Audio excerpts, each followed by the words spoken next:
Hello, চলে এসেছি পরের ভিডিও নিয়ে। ভিডিওগুলো কেমন লাগছে আমাকে কিন্তু জানিও। এটা আরেকটি ক্রুজ ট্রিপ, খুব সুন্দর। শহরের মাঝখান থেকে একটা নদী চলে গেছে আর তার উপরে এই ক্রুজ ট্রিপটা। আমি সাধারণত ভিডিও করতে খুব একটা ভালোবাসি না, কিন্তু এত সুন্দর দৃশ্য দেখে ভিডিও না করেও আর পারছিলাম না। ওরা এক্সপ্লেন করছিল কোথায় কি, তো সেইগুলো দেখতে দেখতে আমরা চলেছি। এই যে যেটা দেখতে পাচ্ছ সবুজ কালারের কিছু একটা, ওটা আসলে কৃত্রিম উপায়ে সালমন মাছ চাষ করার জায়গা। জায়গাটিতে পরিষ্কার জল ঢোকে আর অপরিষ্কার জল বার হয়ে যায়, এভাবেই পদ্ধতিটা করা হয়েছে।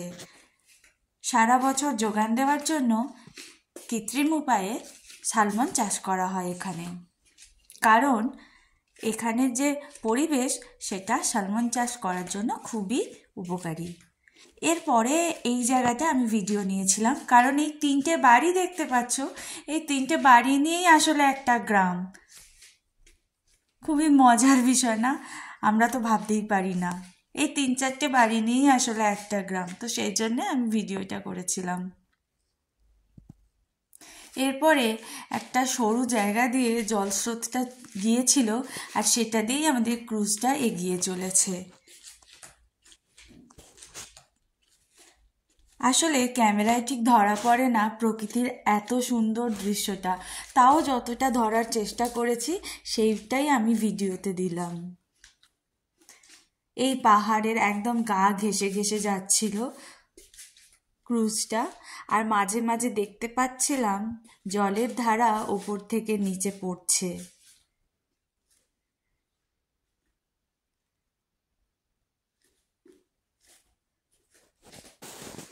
আসলে আমরা প্রকৃতিকে সবসময়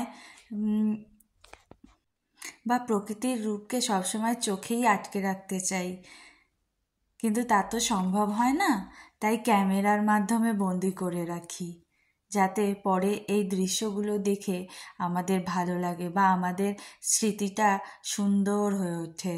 এই যে একটা জলধারা আমি ক্যাপচার করেছি তার মাঝখান থেকেই, এত সুন্দর দেখতে লাগছিল। পুরো ভিউটা ভীষণ সুন্দর ছিল আমাদের। যাই হোক, তোমাদের কেমন লাগছে ভিডিওগুলো কমেন্টে অবশ্যই জানিও। আমি ঠিক একটা পাকাপোক্ত এডিটার না, আর বুঝতেই পারছো আমার কথা শুনে যে ভাষ্য দেওয়ার ক্ষেত্রেও আমি একেবারে মাইনাস। তাও তোমরা যে এত কষ্ট করে ভিডিওটা দেখছো তার জন্য ধন্যবাদ। ওকে, বাই।